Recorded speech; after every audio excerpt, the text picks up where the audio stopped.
Hey everybody, cloud is huge, but so much stuff is still on-prem, and many of you are trying to figure out how to pick a data center. So this is the start of a multi-part series in choosing a data center and some tips on how to do that.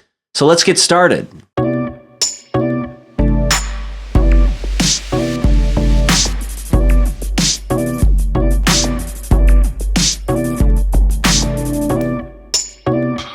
So as many of you may know, in my past life, I was a CTO of a company that built high security mission critical data center facilities, as well as owning and operating these data center facilities. And I often talk to clients who are struggling with choosing data center space. So I wanted to give you a few tips when you are on the market looking. I've seen companies make a lot of mistakes over the years, and I don't want that to happen to you. And there's some really key things to look for in data centers, and I'm going to talk about them now. Many companies will try to roll the build out of a data center into the TI or tenant improvement budget and amortize the costs over a 10 to 15 year or longer lease. And they'll say that this is cheaper than leasing colo space. But this really fails to capture the true costs and compromises you will encounter when owning and operating your own facility. And it is very unlikely that you can ever achieve the efficiencies and economies of scale that a dedicated facility can. People talk about different tier ratings when they're looking at data centers, and it's very difficult to build a tier 3, and for all intents and purposes, it's impossible to build a tier 4 equivalent facility. First problem is having your office space with your data center facility is really not a best practice and can cause a lot of problems. In addition, an enormously important part of building a data center facility is on-site power generation, typically diesel generators. And there are a lot of problems with putting diesel generators of sufficient capacity for a data center in commercial real estate facilities. The size and the weight of the generators becomes a problem. The noise is a problem. The smoke and particulates that they emit are problematic. And don't forget, you need to test generators at least monthly, probably more often in cold climates. And you are likely going to need at least 2 generators for redundancy. So double all of those problems. Perhaps the biggest challenge with on-site power generation is fuel storage. You need enough fuel on-site to weather an extended outage. You need the ability to deliver the fuel. So you need space for the truck, and in emergency situations, getting fuel delivered to a busy downtown area may be absolutely impossible. And many generators end up on roofs where you need to pump the fuel into day tanks. And you can't store too much fuel on the roof because it can create a serious fire hazard. Usually your fuel storage tanks are underground. And all of this fuel storage comes with EPA regulations and inspections. Also, don't forget that diesel fuel can be difficult to maintain over time. If you aren't running these generators regularly and burning this fuel, you can have problems with fungus and bacteria that creeps into diesel fuel storage.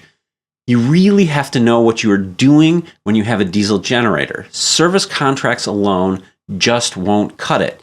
And let's not forget how mission critical a generator is and how important it is that that generator start. And they don't always start. And you have to know how to get down there and start them manually if they don't automatically start. So let's talk about some of the terms and concepts you will hear frequently discussed when you are looking at these facilities.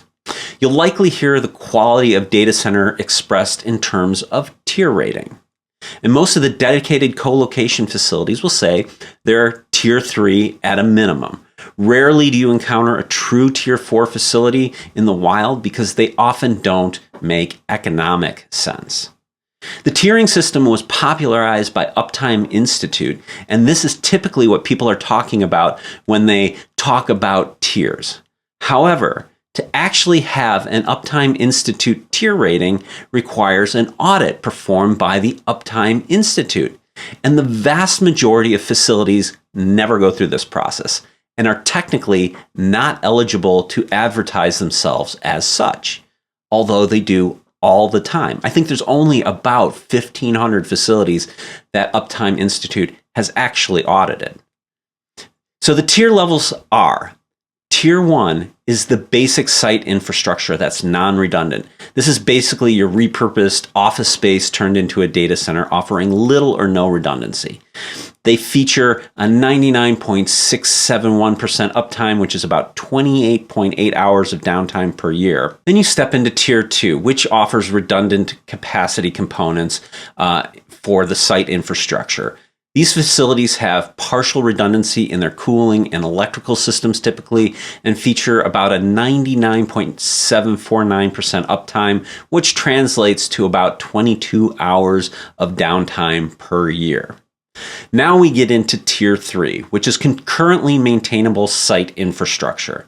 And these sites have the ability to take their systems offline for maintenance activities without creating outages. This is where you start getting into the 3 nines and above range with a 99.982% uptime rating, or about 1.6 hours of downtime annually. And they feature at least an N+1 architecture and are rated for at least 72 hours of on-site generation. Then the legendary Tier 4 facility, which is fault-tolerant site infrastructure. And these are your minimum 4.9 facilities with a 2N+1 redundancy factor across all their infrastructure. There are a ton of very costly requirements for a Tier 4 facility in terms of not only equipment, but staffing, capabilities, and training. These are not very common on the market, as the economics of them are just hard to justify.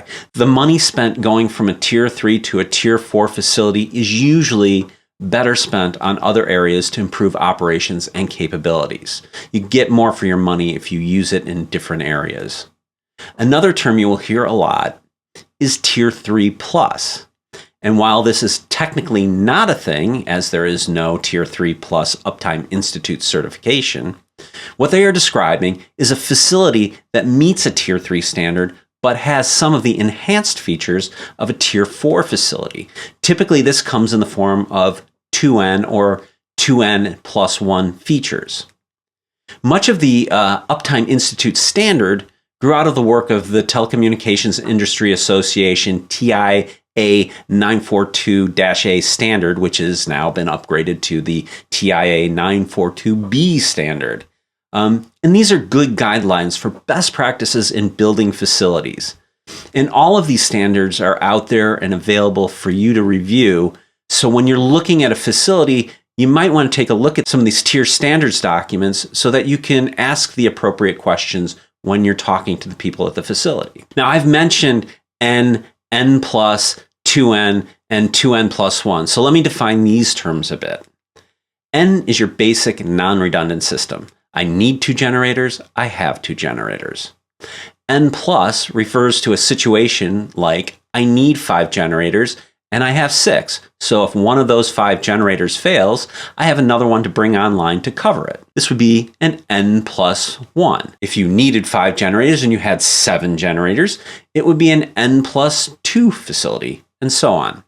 So 2N would be I need 5 generators and I have 10. 5 are in production and 5 are in standby waiting to take over if a system goes down. This is where you have your A and B sides typically, where you can take the A side down for maintenance and run on B. Now 2N+1 is where you have a fully redundant set of infrastructure plus extra to run as a still redundant system even when you are in maintenance mode. So you take the A side down, your B side is running your infrastructure, but you have an N+1 on your B side to take over in case there was any failure in one of your components in your B side. 2N systems are often what you see in a Tier 3 Plus scenario. When we talk about redundancy like this, one must consider the complete delivery path and whether it is fully 2N. Power systems may be 2N in generation, but the complete delivery path may lack separate independent delivery paths. And I've seen things like some of the delivery paths share a conduit. So if there's a fire in that one conduit path, you lose electrical power for both A and B sides. So you need a completely independent A and B power path to claim that you have 2N power delivery. Typically in cooling systems, you may have 2N on the CRAC, computer room air conditioner, or CRAH, CRAH, computer room air handler, but the delivery ductwork is non-redundant due to the difficulties of building a redundant cooling delivery system. Now, I've built facilities with ducted or plenum cooling, where it's coming through the floor tiles or through the ceiling or through a damper ductwork system as one side, and then added in-row cooling systems to provide a fully diverse, independent, and redundant 2N cooling path. But this is not a common practice. The most important thing is to understand your needs and your budget. With modern software architecture, high availability facilities may not be as important. This is sort of the microservices versus mainframe perspective. If you have large monolithic systems like a mainframe, you probably need highly engineered and redundant systems. But if you have a distributed stateless microservices architecture, availability is probably much lower on your priority list. And you should take that into consideration because you may be able to choose a facility with lesser availability standards and save yourself some money. And you could use this to lease space in another facility to further distribute your infrastructure. So this is going to be a multi-part series since there's so much to talk about here. The next videos are going to cover what's generally referred to as MEP systems in the business, or mechanical, electrical, and plumbing, which would cover your electrical and cooling systems. I will cover company finances, facilities, fire suppression and detection systems, security systems and practices, networks, additional services, and ultimately, I'm going to give you some tips for negotiating a contract on these facilities, because there's a lot of interesting things that you can do to really improve your deal. Thanks for watching. Click like, hit subscribe, and don't forget to hit that bell icon for notifications when I post new content, because you're not going to want to miss the rest of these videos. And I will see you in the next video.